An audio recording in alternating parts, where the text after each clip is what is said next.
Here are two statues of the Statue of Liberty. This statue was probably made around 2003 to 2004, and I designed it. This was made by the same family that made the original Statue of Liberty, and it was designed by me.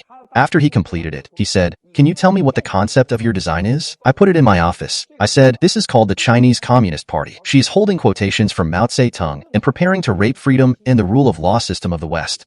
This is the first one. This was made more than 10 years ago. 9 years ago, I asked him again to do another one. You can see his family's logo on the back of this one.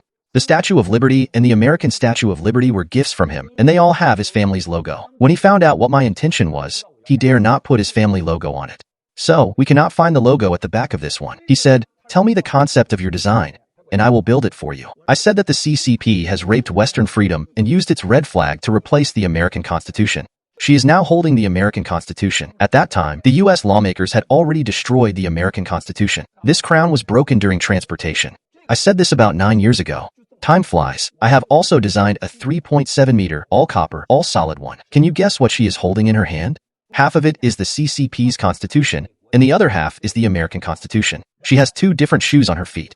One is a red shoe that symbolizes the Long March in China, and the other represents Wall Street. What she is holding in her hand is called socialism. And who has the face? This is the face of today's Wang Qisha. It was very different and cost a lot of money.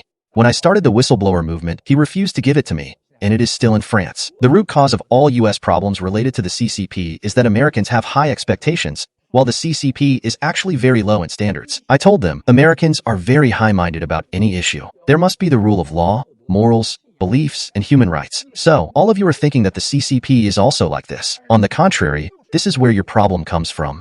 They were surprised. Several people shook hands with me, hugged me, and said, "What you said was exactly right." Yesterday, you also witnessed that Mr. Bannon and I told the most powerful person on the committee of the present danger, and I said, all the problems of the think tanks in the U.S. are thinking too highly of the CCP. President Trump may be scolded for saying whatever is on his mind, but he still thinks too highly of the CCP. So, the Chinese Communist Party is a gangster, a rapist, and a criminal organization. Many years ago, I foresaw that the Communist Party would be like this. Therefore, the essence of the China-US trade war is deception by the CCP.